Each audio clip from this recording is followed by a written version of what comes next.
الله الرحمن الرحيم.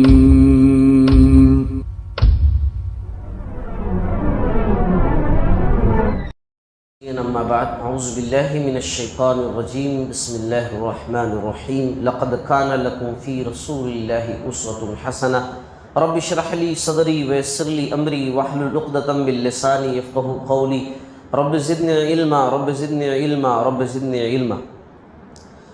محترم حضرات، رسول اللہ صلی اللہ علیہ وسلم نے دمشق جو ہے ملک شام کا ایک حاکم تھا، اس کا نام حارث بن ابی شمر غسانی تھا۔ حارث بن ابی شمر غسانی، اس کو بھی لیٹر لکھا تھا۔ یہ جو حارث تھا دراصل ایک بڑی سلطنت کا حاکم تھا، اس کی طرف سے متعین تھا، قیصر روم کی طرف سے، یعنی اس کی حکومت روم کے ماتحت تھی۔ اور دمشق میں جو ہے ایک علاقہ پڑتا ہے غوطہ، بہت سرسبز و شاداب علاقہ تھا اس وقت، بہت زیادہ ہریالی تھی، بڑی خوبصورتی تھی، وہاں پر اس کا محل تھا، وہاں رہتا تھا یہ۔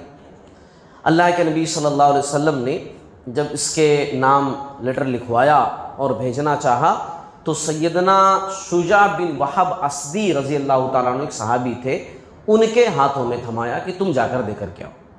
اب شجاع رضی اللہ تعالیٰ عنہ جو تھے، اب شجاع کے معنی ہوتے ہیں بہادر، تو واقعی میں بہادر تھے۔ یہ وہ صحابی ہیں جو پہلے اسلام قبول کیے، ان میں سے ایک ہے۔ حبشہ اور مدینہ دونوں طرف انہوں نے ہجرت کی، غزوہ بدر میں تمام غزوات میں آپ صلی اللہ علیہ وسلم کے ساتھ شریک رہے، اور معرکہ یمامہ میں ان کی شہادت ہوئی، معرکہ یمامہ میں۔ اچھا، لکھا کیا ہوا تھا؟ مختصر میٹر تھا جو آپ صلی اللہ علیہ وسلم نے لکھا، بسم اللہ الرحمن الرحیم، محمد رسول اللہ صلی اللہ علیہ وسلم کی طرف سے حارث بن ابی شمر کی طرف، اس شخص پر سلام جو ہدایت کی پیروی کرے اور ایمان لائے اور تصدیق کرے، اور میں تمہیں بتا دیتا ہوں کہ اللہ پر ایمان لاؤ جو تنہا ہے اور جس کا کوئی شریک نہیں، اور تمہارے لیے تمہاری بادشاہت باقی رہے گی۔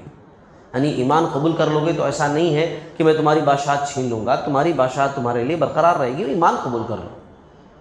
یہ آپ صلی اللہ علیہ وسلم لیٹر کے اندر لکھا۔ اچھا، جو شجاع بن وہب رضی اللہ تعالیٰ عنہ تھے، یہ جب حارث کے محل پہنچے تو دربان نے کہا کہ حارث اس وقت بہت مصروف ہے اور سخت پیغام ہے کہ گیٹ نہ کھولے جائیں۔ کیوں بھائی، کیا مصروفیت ہے؟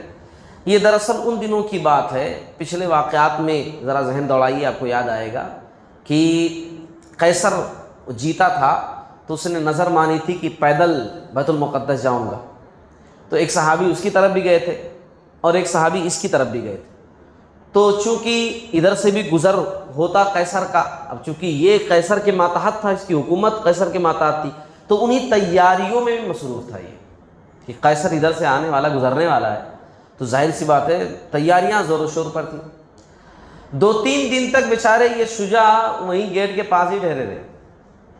کس سے ملاقات ہوتی روزانہ؟ وہ جو ہے دربان سے 2-3 دن سے ملتے اچھی جان پہچان ہو گئی۔ دربان نے آخر، ظاہر سی بات ہے، اب آدمی جس مقصد کے لیے گیا وہ حل نہیں ہو رہا ہے تو کیا کرے گا، وہ گفتگو کرنا شروع کر دیا دربان سے۔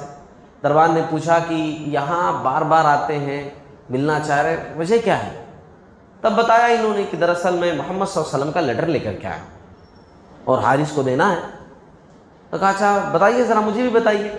اب دین کی بات تھی، دعوت کی بات تھی، بتانا انہوں نے شروع کر دیا کہ ہمارے نبی ہیں، یہ صفات ہیں ان کی۔ یہ سننا تھا کہ دربان بولا کہ یہ اتنی جانکاری تو مجھے بھی ہے، لوگ بتاتے تھے جو ہے کہ ایک نبی آئیں گے، ایسا ان کی صفت ہوگی، میں ان پر ایمان لاتا ہوں۔ حارث سے بھی ملاقات تو نہیں ہوئی، لیکن فائدہ یہ ہوا کہ دربان جس سے روزانہ مل رہے تھے جو ہے وہ مسلمان ہو گیا۔ اچھا، 2-3 دن کے بعد جو ہے حارث نے بلاوا بھیجا کہ بھائی کوئی ہے 2-3 دن سے گیٹ پر ہی ٹھہرا ہوا ہے، ملنا چاہ رہا ہے۔ یہ گئے، لیٹر دیا اور اس نے پڑھ کر کے، ذرا مغرور تھا نا، پڑھ کر کے اس نے کہا مجھ سے میری بادشاہت کون چھین سکتا ہے، میں اس پر یلغار کر دوں گا، لڑائی چھیڑ دوں گا، میری سلطنت کوئی چھین سکتا ہے، میں کسی کی بات نہیں مانوں گا۔ حارث نے کہا اچھا، جب دیکھا شجاع رضی اللہ تعالیٰ عنہ نے کہ یہ تو ماننے والا ہے ہی نہیں، انکار کر دیا صاف اس نے، تو اس نے تو شجاع رضی اللہ تعالیٰ نے کیا کیا، واپس ہونے لگے، اور دربان سے پھر ملاقات ہوئی، کہا کہ دربان پہلے بھی کہتا تھا کہ حارث نہیں مانے گا، ہاں حارث تو نہیں مانے گا، تو دربان بیچارہ اچھا تھا، ایمان بھی لا لیا تھا، اس نے کیا کیا، خاموشی کے ساتھ کھانے پینے کا انتظام کیا، ان کے راستے کا خرچے کا انتظام کیا، اور اس کے بعد کہا کہ رسول اللہ صلی اللہ علیہ وسلم سے میرا سلام کہنا اور کہنا کہ میں ان کے دین کا پیروکار ہوں۔ یہ حارث نہیں مانا تو کیا ہوا، لیکن میں ان کے دین کا پیروکار ہوں۔ یہ آپ صلی اللہ علیہ وسلم کے پاس واپس آئے، آپ صلی اللہ علیہ وسلم کو ساری بات بتائی، آپ صلی اللہ علیہ وسلم نے کہا حارث کے لیے کہ اس کا ملک تباہ ہو جائے گا اور اس کی بادشاہت جاتی رہے گی۔ کس بادشاہت کی وہ بات کر رہا ہے؟ کہ ہمیشہ رہے گی اس کی بادشاہت، کہ جس کی وجہ سے اس نے حق کو قبول نہیں کیا۔ اور جب دربان کے بارے میں بتایا تو آپ صلی اللہ علیہ وسلم نے کہا صدقہ، اس نے سچ کہا، وہ سچ میں اسلام قبول کیا، سچ میں ایمان لایا۔ تو یہ ایک حاکم دمشق حارث کی بات ہو گئی۔ اچھا، آپ صلی اللہ علیہ وسلم نے ایک غسانی حاکم تھا، غسانی حاکم، اس کا نام تھا جبلہ بن ایہم، ہے نا، جبلہ بن ایہم۔ یہ دراصل میں اگر اس کے بارے میں آپ کو سمجھانا چاہوں تو اس طرح سمجھا سکتا ہوں کہ نوابہ جیسے ہوتے ہیں نا، نوابوں کے بارے میں سنا ہے اپنے ملک کے نوابوں کے بارے میں، کچھ اس انداز کا تھا، ہے نا، دکھنے میں بڑا خوبصورت تھا اور ہائٹ وغیرہ بھی ماشاءاللہ تھی۔ یہ جب گھوڑے پر بیٹھتا تھا تو گھوڑے پر بیٹھ کر بھی اس کے پیر زمین سے لگ رہے ہوتے تھے، زمین سے ٹکرائے ہوتے تھے، ایسا لمبا چوڑا تھا یہ۔ ہیراقل جو تھا نا، ہیراقل جب بادشاہ تھا روم کا، تو اس کی نظر اس پر پڑی جب، تو بڑا اچھا دکھائی، اور اس نے کیا کیا، اپنی بیٹی کی شادی سے کر دی، داماد بنا لیا۔ اور جب داماد بنا لیا تو کیا کیا کہ ایک شہر آباد کیا اس کے ہی نام پر، جبلہ اس شہر کا نام رکھا، اس کا نام جبلہ تھا اور شہر کا نام بھی جبلہ رکھا، اور وہ شہر آباد کر کے اس کو وہاں کا حاکم بنا دیا، توفتاً اس کو دے دیا، وہاں کا حاکم بنا دیا۔ اب یہ شان سے وہاں پر رہتا تھا، ظاہر سی بات ہے بڑے ملک کا سپورٹ حاصل ہے، کچھ کرنا دھرنا ہے نہیں، سب ملا ہوا ہے، نوابوں جیسی زندگی گزار رہا تھا۔ اچھا، ایک بات جو مجھے ملی سیرت کے اندر کہ ایک بہت اچھے شخص گزرے ہیں، ابراہیم بن ادھم یا ادہم، یوں سمجھ لیجئے کہ یہ بھی ایک امام گزرے ہیں۔ ان کی باتیں اور ان کے جو سمجھانے کے واقعات ملتے ہیں نا، کہ یہ کوئی جب آتا تھا ان کے پاس سوال لے کر کے تو کیسے سمجھاتے تھے، وہ بڑا یونیک انداز ہوتا تھا۔ ابراہیم بن ادم رحمۃ اللہ علیہ کا، تو ان کی خبر وہیں جبلہ میں ہے، جبلہ جو شہر تھا اسی مقام پر بتایا جاتا ہے کہ ان کی خبر جو ہے وہیں ہے۔ اب میں ایک مثال دے دوں، جب ابراہیم بن ادم کا تذکرہ نکلا ہے تو میں ایک مثال دوں آپ کو کہ یہ مشہور کس بات سے ہوئے۔ ذہن میں رکھیے کہ یہ بھی ایک امام گزرے ہیں۔ عام طور سے ہم لوگ صرف 4 امام کے بارے میں جانتے ہیں، کیونکہ 4 اماموں کے نام پر مسلک بن گئے اور مسلک نے ان کو ہائی لائٹ کر دیا، ورنہ امام تو بہت سارے گزرے ہیں۔ یہ ہماری اور آپ کی جو ہے بدنصیبی کی خالی 4 کو لے کر کے ہم تو یہ کس انداز سے سمجھاتے تھے سامنے والے کو، اس کی مثال دیکھیے۔ ابراہیم بن ادم رحمۃ اللہ علیہ، ایک مرتبہ ان کے پاس ایک آدمی آیا۔ اچھا، وہ آدمی بھی ماشاءاللہ ہی تھا، آ کر کے اس کا سوال دیکھو، اس نے سوال یہ کیا، کہا کہ میں امام صاحب گناہ کرنا چاہتا ہوں، لیکن آپ کوئی ایسا طریقہ بتائیے کہ گناہ کروں اور اللہ کی پکڑ میں نہ آؤں، گناہ کروں اور اللہ کی پکڑ میں نہ آؤں، مطلب بچ جاؤں، بس کروں گناہ میں کروں مگر بس اللہ مجھے پکڑے نہ، کچھ بھی کر کے اللہ مجھے پکڑے نہ، ایسا طریقہ بتائیے مجھے آپ۔ تو انہوں نے کہا کہ بالکل ایزی، آسان ہے۔ اچھا، ہم اور آپ ہوتے تو کیا بولتے، ہاں بیوقوف بدبخت، ایسا سوال ہمارے سامنے، غصہ ہو جاتے ہیں نا۔ یہ ان کا انداز تھا سمجھانے کا، یہ سامنے والے کو ذرا الگ طریقے سے سمجھاتے تھے۔ یہ بولے کہ بالکل آسان ہے، بہت بہترین، نو پرابلم، کوئی بات نہیں، ایسا تم کرو، گناہ کرو، فل کرو، بس یہ زمین جو ہے اللہ کی ہے نا، یہ زمین کس کی ہے؟ اللہ کی ہے۔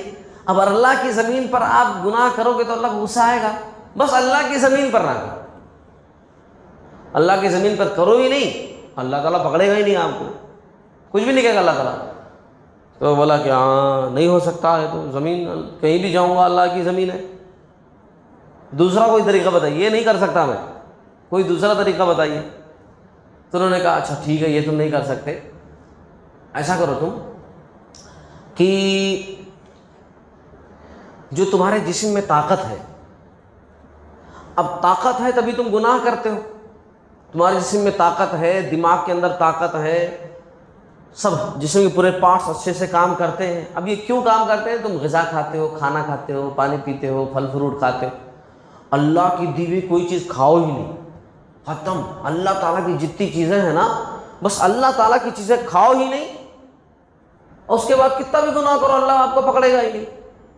تو اس نے کہا کون سی بھی چیز سب اللہ کی ہے, کیا کھاؤں کیا چھوڑوں, سب اللہ کا دیا ہوا ہے, ہر چیز اللہ کی ہے, یہ بھی نہیں ہو سکتا, کچھ اور بتائیے, اللہ تعالیٰ کی دی ہوئی چیز کیسے چھوڑ دوں میں, سب چیزیں اللہ تعالیٰ کی. تو کہا کہ اچھا ٹھیک ہے یہ نہیں کر سکتے تم, تو ایک آئیڈیا اور بھی میرے پاس, ایک طریقہ اور بھی ہے بچے, تم وہ کرو.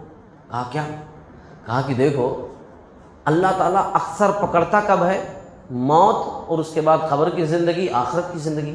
آخرت کی پکڑ سب سے بھاری پکڑ ہے, سب سے بھاری پکڑ آخرت کی پکڑ ہے, اور آخرت جو شروعات ہے آخرت کی وہ موت سے ہے, موت سے آخرت کی شروعات ہو جاتی. تو ایسا تم کرو جب موت کا فرشتہ آئے نا تو کہہ دو کبھی مرنے کا موڈ نہیں ہے, مرنا نہیں چاہتا ہوں, کیونکہ مرو گے ہی نہیں تو وہاں تک پہنچو گے کیسے, کہہ دو مرنا ہی نہیں چاہتا ہوں, میں نہیں جانا چاہتا ابھی. تو اس نے کہا کہ حضور اللہ کا بھیجا ہوا فرشتہ رہے گا ملک الموت, بھلا بول پائیں گے اس سے کہ نہیں نہیں مرنا نہیں ہے ابھی, یہ بھی نہیں کر سکتا میں, کچھ اور بتائیے. تو کہا اچھا ٹھیک ہے ایک طریقہ اور بھی ہے, تم جب قبر میں جانا نا, جب آئیں گے سوال جواب کے لیے منکر نکیر, تو ان سے کہہ دینا کہ بھائی دیکھو بھی سوال جواب کا موڈ نہیں ہے, میں سوال جواب بالکل نہیں کرنا چاہتا ہوں, میں نہیں دینا چاہتا ہوں. تو اس نے کہا یہ بھی نہیں کر سکتا میں, بھائی وہ اللہ کے بھیجے فرشتے ہیں, کیسے بولوں گا میں کہ میرا موڈ نہیں ہے, میں نہیں کر سکتا ہوں, ہو ہی نہیں سکتا یہ بھی, آپ کچھ دوسرا بتائیے. تو کہا کہ دیکھو لاسٹ ہے فائنل, یہ تو تم کو کرنا پڑے گا. تو کہا ہاں بتاؤ. کہا کہ یہ آپ کرو کہ اللہ کے حضور جب پیشی تمہاری ہو آخرت کے میدان میں, اللہ کے حضور جب تم ٹھہرو, تب اللہ رب العالمین اگر کوئی سوال کرے تم کہہ دو کہ اللہ تعالیٰ میں کسی سوال کا جواب نہیں دینا چاہتا, نہیں دے سکتا میں, اس لیے میں نہیں دینا چاہ رہا. تو اس نے کہا اللہ کے حضور کون ہے کہ جو اس قسم کی بات کر سکے, آپ تو پڑھے لکھے ہیں, آپ تو سب کچھ جانتے ہیں, ہو ہی نہیں سکتا یہ کہ اللہ کے حضور کوئی ٹھہرے اور اس قسم کی بات کر سکے, نہیں کر سکتا میں. تب انہوں نے کہا کہ بچے جب تم اللہ کی زمین کو چھوڑ کر کہیں اور نہیں جا سکتے, جب تم اللہ کا دیا ہوا کھانا پانی چھوڑ نہیں سکتے, اس کے بغیر تم رہ نہیں سکتے, جب تم موت کے فرشتے سے کچھ کہہ نہیں سکتے, جب تم منکر نکیر سے بات نہیں کر سکتے, جب تم اللہ کے حضور لب کھول نہیں سکتے, تو تمہیں کیا جرت ہے, تمہیں کیا مجال ہے, تمہاری ہمت کیسے ہوئی کہ تم کہو کہ میں گناہ کروں اور اللہ کے پکڑ میں نہ ہوں؟ کہاں سے تمہاری ہمت, کیسے تم نے سوچ لیا؟ جب تم یہ سب کر نہیں سکتے تو کیسے تمہاری جرت ہوئی کہ تم یہ سوچو کہ میں گناہ کروں اور اللہ کی پکڑ سے بچ جاؤں؟ بہرحال اس کو یہ بات سمجھ میں آ گئی کہ میں غلط سوال کیا. تو ان کے سمجھانے کا انداز ایسا ہوتا تھا اور اسی وجہ سے زیادہ مشہور ہے. بہرحال میں بات کر رہا تھا جبلہ کی, تو اس کے پاس بھی شجاع رضی اللہ تعالی عنہ ہی بھیجے گئے تھے, ہے نا, وہاں سے آنے کے بعد اس کے پاس آپ صلی اللہ علیہ وسلم نے بھیجا تھا, جو صحابی تھے شجاع رضی اللہ تعالی. اچھا جب یہ لیٹر لے کر کے گئے, بہرحال لیٹر تو وہ نہیں مل سکا, جو جبلہ کے پاس آپ صلی اللہ علیہ وسلم نے لیٹر لکھا تھا اس لیٹر کا جو ہے کیا تحریر تھی وہ کہیں مل نہیں سکا, سیرت کی کسی کتاب کے اندر نہیں, لیکن لیٹر لکھا تھا آپ صلی اللہ علیہ وسلم نے. یہ گئے اس کے دربار میں, اور اس کے دربار میں پہنچنے کے بعد بہت ہی زبردست بہادر, ان کا نام شجاع تھا, بہادر تو واقعی میں بہادر تھے. اب دیکھیے نا, دعوت دین لے کر کے گئے ہیں اور اس کا محل ہے، اس کا دربار ہے، اس کے لوگ ہیں، اس کے سپاہی ہیں، مگر انداز دیکھیے، جا کر کے کہا کہ دیکھو جبلہ، جو تم جس دین پر چل رہے ہو، عیسائیت پر، یہ تمہارا حقیقی دین نہیں ہے، حقیقت میں یہ دین تمہارا نہیں، یعنی دل سے تم عیسائیت کو بھی نہیں مانتے ہو، تم دل سے عیسائی بھی نہیں ہو۔ ابھی کیا ہے کہ تم جو ہے ایک ملک کی طرف سے حاکم ہو، تم اس ملک کا ایک مذہب ہے، تم اس کو مان رہے ہو، تسلیم کر رہے ہو۔ بھائی عیسائیت، روم کے لوگ عیسائی ہیں اور روم کے تم جو ہے ایک حاکم ہو، تو تم رومی مذہب کو اپنا رہے ہو۔ لیکن اگر تم ایران کی طرف سے حاکم ہوتے اور ایران کی طرف سے تمہیں متعین کیا گیا ہوتا، یہ ملک دیا گیا ہوتا، تو ایرانیوں کا جو مذہب تھا وہ مذہب تم مانتے، تو دل سے تم عیسائیت کو بھی نہیں مان رہے ہو۔ اس لیے میں حقیقی دین لے کر کے آیا ہوں، میں اللہ کی طرف تمہیں بلا رہا ہوں، دعوت لے کر کے آیا ہوں، تم اس کو قبول کرو، اسلام قبول کرو، کامیابی پاؤ گے۔ بہرحال سمجھایا اچھے طریقے سے۔ یہ جو بندہ تھا، یہ جبلہ جو تھا نا، یہ جملے باز تھا، جملے باز بولے تو ایسی خالی بولنا اچھا، کچھ ماننا نہیں، بولنا مگر اچھا ہے نا، اور باتوں سے مکر جانا، یہ اس کے اندر تھی برائی۔ تو اس نے کہا کہ دیکھو میں تو چاہتا ہوں کہ یہاں تمام لوگ دین اسلام قبول کر لیں، اس دین پر، اس نبی پر ایمان لے آئیں، کیونکہ میں نے سنا ہے کہ انہوں نے یہودیوں کی سرزنش کی، انہوں نے بت پرستوں کو مارا، مگر عیسائیوں کو کچھ نہیں کہا۔ اس لیے میں تو چاہتا ہوں کہ اس نبی برحق پر تمام لوگ ایمان لے آئیں، میں تو چاہتا ہوں، لیکن مجھے تھوڑا ٹائم دو، میں سوچ کر کے بتاتا ہوں، یہ اس نے کہا۔ اچھا، اسلام نہیں لایا، آخرکار یہ صحابی وہاں سے چلے آئے۔ عمر رضی اللہ تعالیٰ عنہ کے دور خلافت میں اس کا عالم یہ ہوا، عمر رضی اللہ تعالیٰ کے دور خلافت میں، کہ جب مسلمان روم پر چڑھائی کیے اور رومیوں سے ٹکراؤ ہوا مسلمانوں کا، تو روم کی طرف سے، کیونکہ یہ بھی حاکم تھا ایک علاقے کا، تو روم کی طرف سے لڑنے کے لیے یہ بھی آیا تھا مسلمانوں سے۔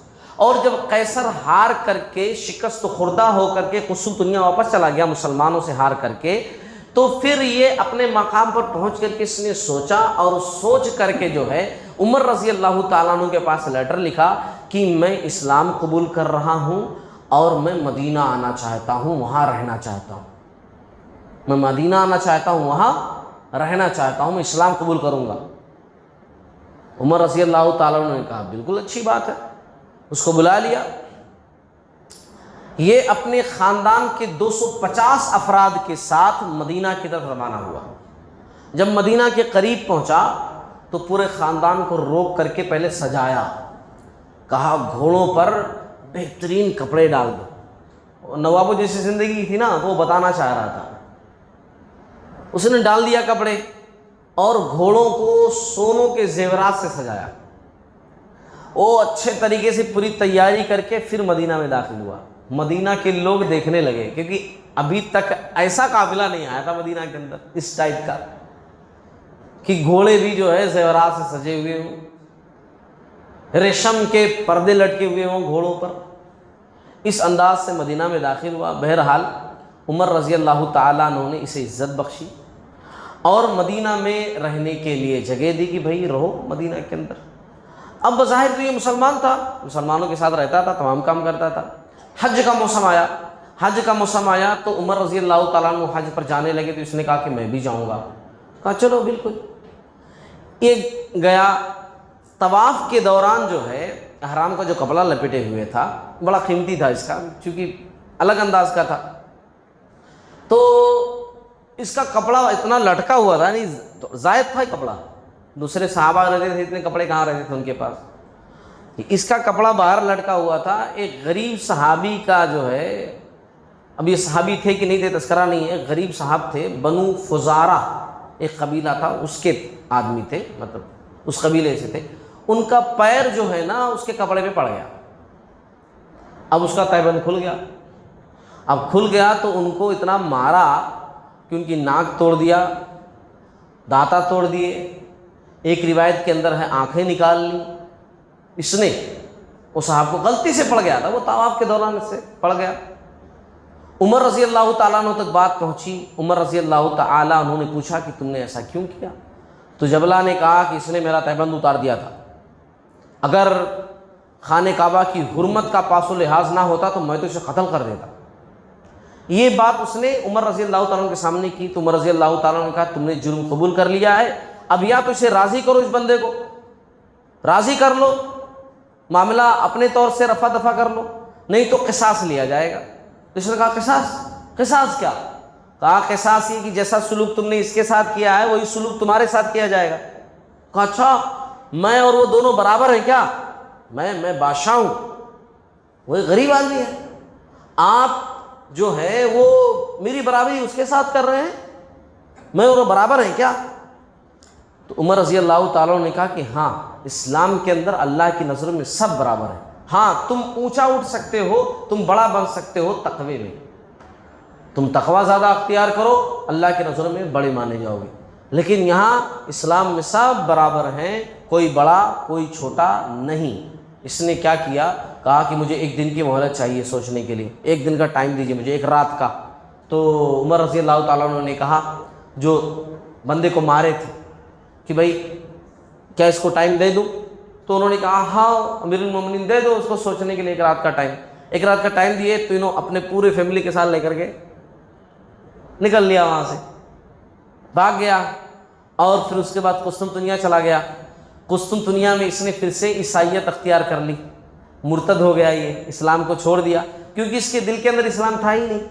پہلے بھی حکومت کی چاہت تھی، اب بھی وہی حکومت کی چاہت تھی، بڑے پن کی چاہت۔ اچھا ایک قول اور بھی ملتا ہے، ایک بات اور بھی ملی مجھے سیرت کے اندر کہ آخری وقت جب بالکل آخری وقت اس کا آ گیا تھا، وہ وقت جب دنیا سے آدمی بالکل روٹ جاتا ہے، یعنی دنیا اس کو اچھی نہیں لگتی۔ ایک وقت آتا ہے نا کہ دنیا کسی بھی شخص کو اچھی نہیں لگتی، اب وہ چلنے والا ہے، بستر پر ہے، دنیا کچھ بھی ہو، سونے چاندی اشرفی زواہرات پورے بھرے پڑے ہوں اس کے گھر کے اندر، اس کو اس سے کوئی مطلب نہیں رہتا۔ وہ وقت ہی ایسا ہوتا ہے۔ تو ایسے وقت میں پچھتا رہا تھا وہ کہ اسلام پر مرتا تو اچھا ہوتا۔ بعض لوگوں نے کہا کہ اسلام قبول کیا تھا پھر اس کے بعد مرا تھا، کچھ لوگوں نے کہا کہ نہیں، وہی عیسائیت والی زندگی پر ہی اس کا انتقال ہوا تھا۔ اللہ کے نبی صلی اللہ علیہ وسلم نے ایک اور بندے کے پاس لیٹر لکھا تھا، حوزہ بن علی، حوزہ بن علی، یہ یمامہ کے اندر گورنر تھا، یمامہ کا حاکم تھا، اور مذہباً عیسائی تھا۔ کسرا ایران کی جو حکومت تھی نا اس کی طرف سے یہ متعین تھا، اس کے ماتحت تھا، کسرا کی طرف سے۔ ابھی ہم نے جتنے لوگوں کو دیکھا وہ قیصر کی طرف سے متعین تھے، روم کی طرف سے، اور یہ کسرا کی طرف سے تھا۔ اچھا کسرا اس کو بڑی اہمیت دیتا تھا، حوزہ کو کسرا بہت مانتا تھا، بہت اہمیت دیتا تھا، یعنی یوں سمجھ لیجیے کہ اس کے داہنے ہاتھوں میں سے تھا، رائٹ ہینڈ تھا۔ سلیط بن عمر رضی اللہ تعالیٰ عنہ ایک صحابی آپ صلی اللہ علیہ وسلم نے ان کو بھیجا تھا لیٹر لے کر کے۔ ابتدائی اسلام میں یہ اسلام قبول کرنے والے میں سے ایک ہیں، بدر میں شریک رہے، تمام غزوات میں شریک رہے، دونوں ہجرتیں انہوں نے کی ہیں، یمامہ یہ جاتے رہتے تھے، اور 14 ہجری میں یمامہ میں ان کا انتقال ہوا تھا، یمامہ بلکہ یہ شہید ہوئے تھے یہ صحابی جو۔ اچھا یہ گئے لے کر کے سلیط بن عمر رضی اللہ عنہ لیٹر لے کر کے، ان کے لیٹر کا تذکرہ ملتا ہے۔ لیٹر میں کیا لکھا تھا؟ بسم اللہ الرحمن الرحیم، محمد رسول اللہ صلی اللہ علیہ وسلم کی طرف سے حوزہ بن علی کے نام، سلامتی اسی کے لیے ہے جس نے ہدایت کی پیروی کی، جان لو کہ میرا دین وہاں تک پہنچ کر رہے گا جہاں تک اونٹ اور گھوڑے پہنچ سکتے ہیں، مسلمان ہو جاؤ سلامت رہو گے، اگر تم مسلمان ہو جاؤ تو میں تمہارا مال و متاع اور ریاست سب کچھ تمہیں عطا کروں گا۔ سلیط رضی اللہ تعالیٰ عنہ حوزہ کے دربار میں پہنچے، بہترین استقبال کیا اس نے، نائم مبارک کو پڑھا، خط کو اچھے طریقے سے پڑھا۔ سلیط رضی اللہ تعالیٰ عنہ نے کہا کہ اے حوزہ، تجھے یہاں کا بادشاہ ان ہڈیوں نے بنایا ہے جو فنا ہونے والی ہیں، یعنی ایسا نہیں کہ تو ہمیشہ بادشاہ رہے گا یا تیری بادشاہت ہمیشہ رہے گی، کس نے تجھے بنایا ہے؟ کسرا نے تجھے بنایا ہے نا، کمزور ہڈیوں نے، کسرا بھی ایک دن ختم ہو جائے گا اور تو بھی ختم ہو جائے گا۔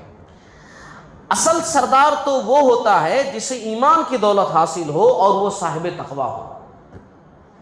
سلیط رضی اللہ تعالیٰ نے کس اینگل سے سمجھایا کہ اصلی سردار تو اصلی وہ ہے کہ جو کون ہو، ایمان کی دولت سے مالا مال ہو اور اس کے پاس تقویٰ ہو، وہ اصلی سردار ہے، تو جس پر ہے وہ کچھ بھی نہیں ہے۔ اچھا، حوضہ نے کہا کہ دیکھو اے سلیط، مجھے اس شخص نے سردار بنایا ہے کہ اگر وہ تجھے سردار بناتا، مجھے جس نے بنایا ہے اگر تجھے اس نے بنایا ہوتا تو تو بھی اپنے آپ کے لیے اعزاز سمجھتا۔ ابھی تو اسی باتیں کر رہا ہے، تو بھی سمجھتا کہ ہاں کسی نے بنایا ہے، کسریٰ نے مجھے بنایا ہے یہاں کا بادشاہ۔ کسریٰ کوئی معمولی آدمی نہیں ہے۔ ہاں یہ بات ہے کہ پہلے میں صحیح غلط دیکھتا تھا، پہلے دیکھتا تھا کہ میرے لیے کیا فائدہ مند ہے، وہ میں دیکھتا تھا، لیکن ابھی میں اتنا لالچی، خود وہ کہہ رہا ہے ابھی میں اتنا لالچی ہوں کہ صرف بادشاہت ہی دیکھتا ہوں، بس بادشاہت، میری بادشاہت برقرار رہے، مجھے تھوڑا ٹائم دو، میں سوچتا ہوں۔ اچھا، سلیط رضی اللہ تعالیٰ عنہ وہاں سے ہٹ گئے، یہ ایک پوپ کے پاس گیا جو وہاں کا بڑا پوپ تھا، ارکون نام تھا، عیسائیت کا مذہبی رہنما۔ تو حوضہ نے کہا کہ میرے پاس عرب کے نبی کی طرف سے لیٹر آیا تھا، اس کا سفیر آیا تھا، میں جو ہے پڑھا اس کا لیٹر۔ تو ارکون نے کہا کہ پھر تم نے کیا کیا، دعوت قبول کی اس کی؟ کہا نہیں قبول کیا۔ کہا کہ پھر کیوں نہیں قبول کیا تم نے؟ وہ عیسائی عالم نے کہا کیوں قبول نہیں کیا؟ تو کہا کہ اگر قبول کر لیا تو میری بادشاہت چھن جائے گی، پھر بادشاہ نہیں رہ جاؤں گا، لوگ مجھے بادشاہ نہیں مانیں گے یہاں کے لوگ۔ تو پاپ نے کہا کہ ہرگز نہیں، اللہ کی قسم ایسی بات نہیں ہے، وہ تمہاری بادشاہت نہیں چھینیں گے، جہاں تک میں نبی کے بارے میں جانتا ہوں وہ تمہاری بادشاہت نہیں چھینیں گے، ان کا تذکرہ میں نے کتابوں میں پڑھا ہے۔ تو اس نے کہا کہ وہ تو مجھے بھی پتا ہے، آپ جو بتا رہے ہیں وہ سب مجھے بھی پتا ہے۔ تو کہا کہ جب پتا ہے تو پھر کیوں دعوت کو قبول نہیں کیے؟ تو کہا کہ اسلام میں شراب حرام ہے اور تم جانتے ہو کہ میں اس کے بغیر رہ نہیں سکتا، اسلام قبول کیا تو شراب چھوڑنا پڑے گا اور میں اس کے بغیر نہیں رہ سکتا۔ تو بہرحال بہت ساری باتیں ان دونوں نے کی، وہ پوپ نے سمجھایا بھی۔ تو حوضہ کہنے لگا کہ اچھا جب میری بادشاہت نہیں جائے گی تو میں ایسا کرتا ہوں کہ ان کی پیروی قبول کر لیتا ہوں۔ پیروی قبول کرنے میں کیا حرج ہے؟ یعنی دل سے نہیں، اسلام کی سچائی اچھائی مان کر کے نہیں کہ بادشاہت برقرار رہے گی، ماننے نہ ماننے میں کیا فرق ہے، چلو مان ہی لیتا ہوں۔ اور آگے چل کر کے جیسا کہ آپ بتا رہے ہیں کہ اگر واقعی میں اللہ کے نبی ہیں تب تو یہ سب علاقہ فتح ہو جائے گا، اور فتح ہو جائے گا تو اگر میں اسلام میں رہوں گا تو یہ علاقہ مجھے ہی ملے گا، میری حکومت تب بھی برقرار رہے گی، اسلام یہاں پہنچنے پر بھی میری حکومت برقرار رہے گی، میری بادشاہت چھینے گی نہیں۔ تو یہ سوچ کر اس نے کہا کہ میں جو ہے وہ لیٹر لکھ دیتا ہوں اور میں اسلام قبول کر لوں۔ اچھا، اس نے سلیط رضی اللہ تعالیٰ عنہ سے کہہ دیا، کہا کہ جو ہے کہ میں اسلام قبول کر رہا ہوں۔ اس نے بہت سارے تحفے تحائف دیے، ہجر کے مٹکے دیے، کپڑا دیا، خط بھی دیا جس میں لکھا ہوا تھا کہ آپ کی دعوت بہت عمدہ ہے اے نبی، میں بھی اپنی قوم کا شاعر ہوں اور خطیب ہوں، عرب کے لوگ میری شعلہ بیانی سے ڈرتے ہیں، میں بھی بہت زبردست ہوں، اگر آپ مجھے حکومت میں کچھ اختیارات دیں، آپ کے جو اختیارات ہیں ان اختیارات میں سے کچھ مجھے بھی دیں کیونککہ میں بادشاہ ہوں، تو میں اسلام قبول کر لوں گا، بالکل تیار ہوں۔ یہ اس نے لکھا۔ تو اس لیٹر سے ہی پتہ چل رہا تھا آپ صلی اللہ علیہ وسلم اللہ کے نبی تھے، وہی آتی تھی، اور لیٹر سے بھی صاف صاف ظاہر تھا کہ یہ بندہ چاہتا کیا ہے، اسلام سے اس کو محبت نہیں ہے بلکہ یہ کچھ اور ہی چاہ رہا ہے۔ تو آپ صلی اللہ علیہ وسلم نے کہا کہ اگر وہ زمین کا ایک ٹکڑا بھی مجھ سے مانگے تب بھی میں اس کو نہ دوں، اور جو کچھ اس کے پاس آج ہے نا کل ختم ہو جائے گا، کچھ بھی اس کے پاس نہیں بچے گا۔ آپ صلی اللہ علیہ وسلم اس کے معاملے میں خاموش رہے۔ جب مکہ فتح ہوا سن 8 ہجری میں، آگے ہم واقعہ دیکھیں گے، 8 ہجری میں جب مکہ فتح ہوا، مکہ فتح جب ہو گیا تب جبریل علیہ السلام آئے اور آپ صلی اللہ علیہ وسلم نے کہا کہ حوضہ ختم ہو چکا ہے، حوضہ کا انتقال ہو چکا ہے۔ اور اس وقت آپ صلی اللہ علیہ وسلم نے لوگوں سے کہا کہ یمامہ میں ایک کذاب پیدا ہوگا اور میرے فوت ہونے کے بعد وہ قتل ہوگا جو نبوت کا دعویٰ کرے گا، نبی ہونے کا دعویٰ کرے گا۔ یمامہ میں ایک کذاب پیدا ہوگا، اور واقعی میں ایک کذاب پیدا ہوا، مسیلمہ کذاب، جس نے نبی ہونے کا دعویٰ کیا، اور ابو بکر صدیق رضی اللہ تعالیٰ عنہ نے لشکر بھیجا اور اس کا صفایا کروایا گیا، نبی ہونے کا دعویٰ اس نے کر دیا تھا۔ آپ صلی اللہ علیہ وسلم نے اس کے متعلق پہلے سے ہی پیشن گوئی کر رکھی۔ تو بہرحال یہ تو حوضہ کے تعلق سے باتیں تھیں، چند باتیں اور بھی انشاءاللہ اسی عنوان پر رکھنی ہے اگلی قسط کے اندر۔ اللہ تعالی ہم تمام لوگوں کو ان باتوں کا سمجھنے والا بنائے۔ ہمیں بھی دین کے واسطے خدمت کرنے والا بنائے، کیونکہ نبی اور رسول آنے والے نہیں ہیں کہ کوئی اور نبی کوئی اور رسول آئیں گے جو ذمہ داری ادا کریں گے۔ امت محمدیہ کی یہ ذمہ داری ہے کہ امت محمدیہ حق بات لوگوں تک پہنچائے، سچ بات لوگوں تک پہنچائے، امر بالمعروف اور نہی عن المنکر کا فریضہ انجام دے۔ اللہ ان تمام باتوں میں ہمیں کامیاب بنائے، آمین۔